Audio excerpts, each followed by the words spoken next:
CST भी रहा, उसको आज तक हटाया नहीं। माने इतने झूठखोर प्रधानमंत्री इस देश में हुए हैं कि संसद में वायदा करें, लोगों से वायदा करें, फिर टैक्स कानून वापस न लें। माने सरकार की हालत है नए नए टैक्स लगाना, नए नए टैक्स लगाना, टैक्स एक भी वापस नहीं लेना। और टैक्स ज्यादा से ज्यादा जब लगता है किसी देश में, उसका एक ही दुष्परिणाम होता है, जिस समाज पर ज्यादा से ज्यादा टैक्स होता है वो समाज की वास्तविक आमदनी कम से कम होती है, रियल इनकम जिसको हम कहते हैं।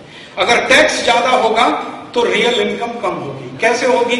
आप जितनी कमाई कर रहे हैं वो आपकी जेब में नहीं रहेगी, टैक्स के रूप में सरकार के खाते में जाएगी। और सरकार हमारे लिए गए टैक्स के पैसे से न कभी मंदिर बनाती है, न कभी धर्मशालाएं बनाती है, न कभी पानी की व्यवस्था करती है, न भारत के गरीब लोगों की कोई मदद करती है। वो टैक्स का पैसा जो हम देते जाते हैं, उसका सबसे ज्यादा खर्चा कहां होता है? विदेशी कर्जे का ब्याज भरने में, और हिंदुस्तान के राष्ट्रपति से लेकर और जो चतुर्थ क्लास कर्मचारी है, कारकुन, उसकी पगार भरने। हमारे भारत देश में ब्याज का खर्च इतना ज्यादा हो गया, हर साल 1.5 से पौने 2 लाख कोटि रुपए का हम ब्याज भरते हैं। ऊपर से राष्ट्रपति से लेकर और नीचे चतुर्थ क्लास कर्मचारी तक को पगार का जो खर्चा है, आप सुनेंगे तो पागल हो जाएंगे। भारत के राष्ट्रपति का एक साल का खर्चा 25 कोटि रुपए। जब ये राष्ट्रपति बैचलर है, ब्रह्मचारी है, अकेला है, बीवी नहीं है, बच्चे नहीं है, तो 25 कोटि रुपए साल का खर्चा।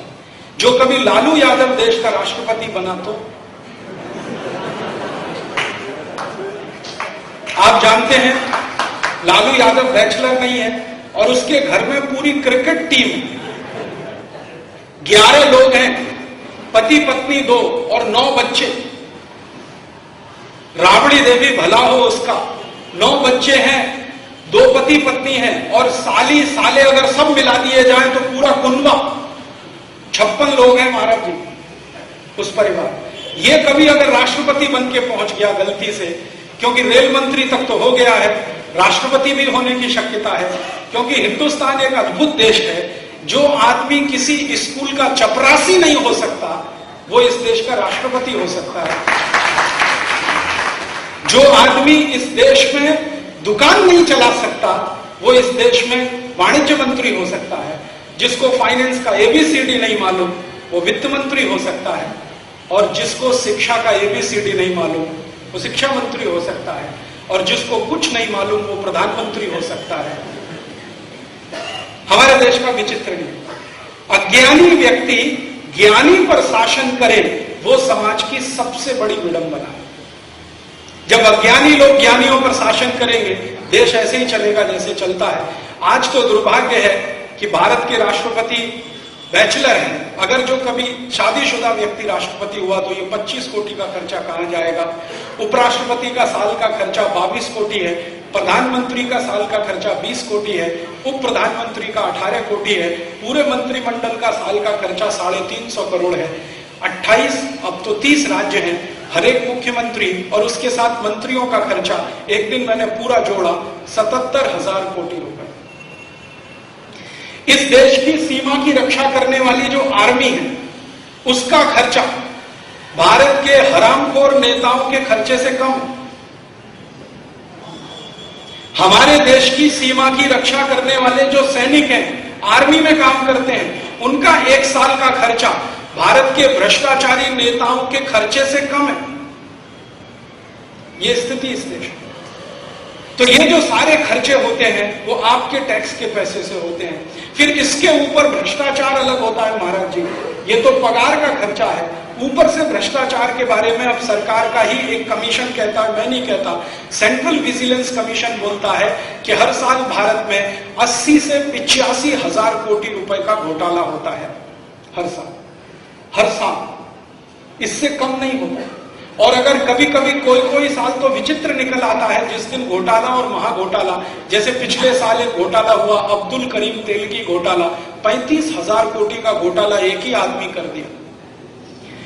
एक जमाने में बोफोर्स घोटाला हुआ था महाराज जी, 170 कोटि रुपए का, आज 35,000 कोटि रुपए का करीब तेल की घोटाला हो चुका है। तो ये घोटालों में 80-85 हजार कोटी अलग खर्च होता है, पगार में 77,000 कोटी खर्च होता है, 1.5-2 लाख कोटी ब्याज में जाता है, इतना ही पैसा हमारे देश के नेताओं के ऊपर खर्च होता है। फिर इसके बाद हमारे देश की आर्मी, एयरफोर्स, नेवल फोर्स के ऊपर कुल खर्चा होता है, तो सरकार की पूरी आमदनी इसी में चली जाती है। फिर विकास का छोटा सा भी काम करते हैं तो नया कर्ज लेते हैं और फिर कर्जे के चक्कर में फंसते हैं। अब मैं मूल विषय पे आता हूं, ये तो हुई भूमिका। अब जो कर्ज देने वाले देश हैं वो हम पर नई नई शर्तें लगाते जाते हैं। एक शर्त लगा दिया रुपए की कीमत गिराओ, अब दूसरी शर्त लगा दिया गेट करार साइन करो, WTO एग्रीमेंट साइन करो, विश्व व्यापार संगठन समझौते को मानो, तुम्हारे हित के विरुद्ध है तो भी मानो। और हमारी सरकार ने इसी कर्जे के चक्कर में 1994 के साल में 15 दिसंबर को एक गेट करार साइन कर दिया, WTO एग्रीमेंट साइन कर दिया। उसकी शर्तें हैं लगभग 2000। गेट करार में, WTO एग्रीमेंट में 2000 शर्तें हैं, 2000 से थोड़ी ज्यादा है, कम नहीं। और उन 2000 शर्तों के लिए 28 अध्याय उसमें बने हुए हैं, 28 चैप्टर है।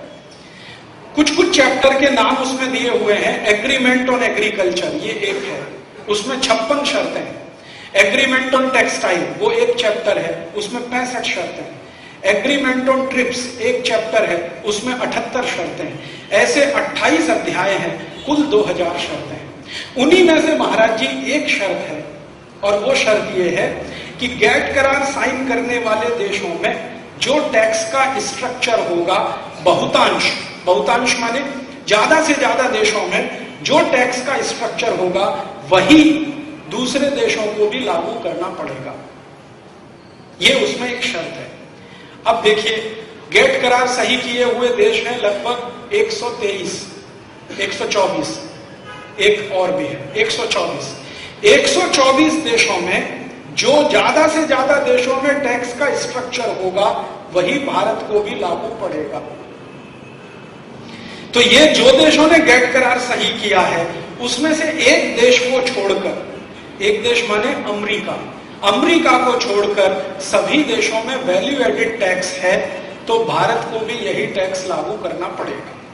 ये है उसकी शर्त। अब गेट करार सही हमने किया 15 दिसंबर 94 को, उसके लागू होने की तारीख 1 जनवरी 2005, और भारत सरकार ने घोषणा किया कि 1 अप्रैल 2005 से हम वैट को लाएंगे।